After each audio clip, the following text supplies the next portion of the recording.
A very good morning to all our Sports Today family members. These are the latest sporting headlines that's doing the rounds this Monday. We begin with one developing story that is there, and that is the BCCI Central Contracts List. Now, the BCCI Central Contracts List is expected to be out either today or by tomorrow. Because you have to now understand that the season, once the August-September season is done, you will have a renewal of the contracts. Which player will go into A+, which player will be demoted, which player will be left out. Now, according to reports that we are getting, Shubman Gill will be in the A+ category, while when you look at it, Jasprit Bumrah will also be in the A+ category. Now, Virat Kohli and Rohit Sharma, which category will they be in? Because they have now retired from 2 formats. And because of that, they may be in category A at this stage. Rishabh Pant, will he be in A+ or will he be in some other category? That we have to look at.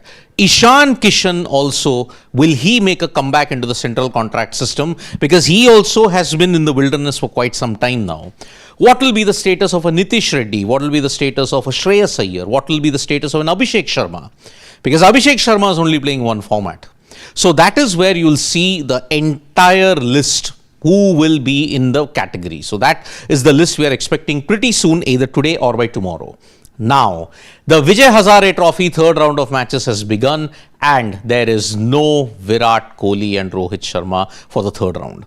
It was expected because they had returned to Mumbai. Rohit was anyway going to play only 2 games and he's played them.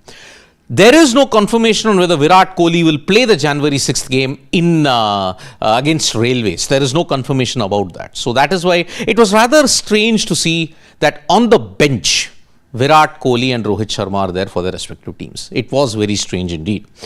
But Vaibhav Suryavanshi is playing for Bihar in the plate division encounter against Meghalaya.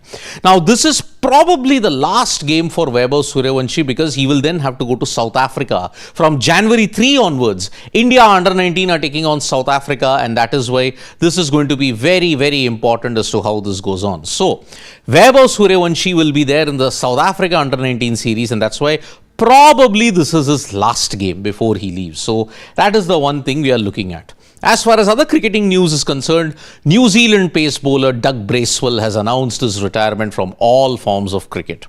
Doug Bracewell, you remember, he had played a vital role in ensuring New Zealand had a win over Australia in Hobart in 2011. 6 for 41, and New Zealand managed to win a test against Australia after 20 years. It was their first win in 26 years.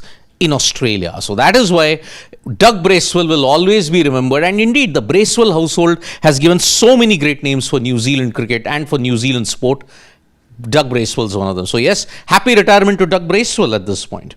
Then there are retirement rumours swirling around the Ashes because many people are stating that Usman Khawaja might retire after the end of the Sydney Test match. But Andrew McDonald has stated that there is no such confirmation.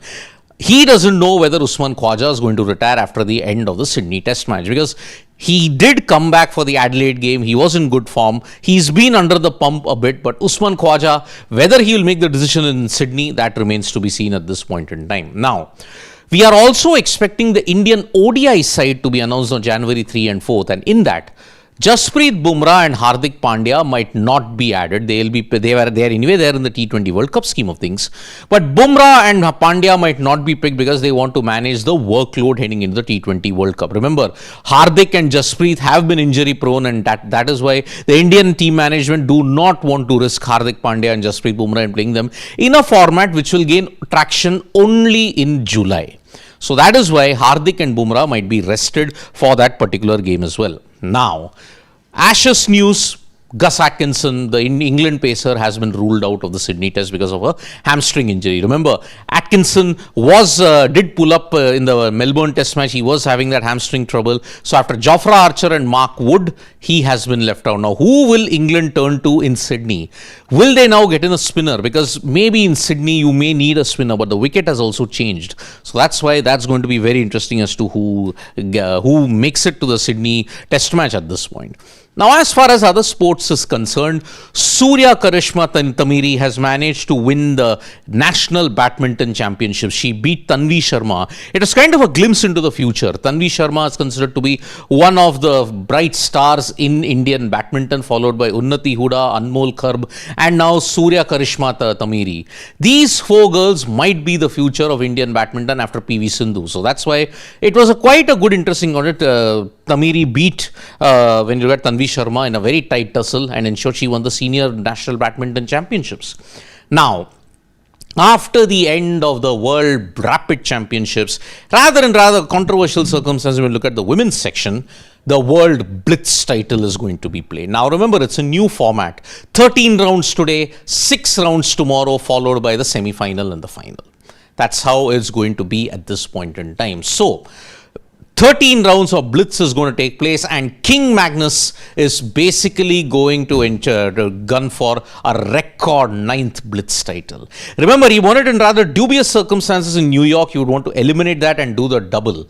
Not many have done the double of the rapid title and the blitz titles. Carlsen's done it on occasions, and that's why it won't be a surprise if he wins the 9th title. What will be a surprise is if he doesn't win the blitz title. Remember, blitz is a format that he excels in. He's got an ELO rating of 2,881. That is like you played 200 T20Is at an average of 200 and a strike rate of 250. That is the brilliance of Magnus Carlsen at this point. So today, 4:30 p.m. onwards, the blitz tournament is going to begin. So let's see. Hopefully there are no controversies, because FIDE has unleashed a new controversy upon itself. I'll be doing a special explainer on that. So stay tuned to Sports Today for all the latest news and analysis. Tap that bell icon so you know when we go live. And don't forget, we are on Facebook, Twitter and Instagram as well. Bye-bye.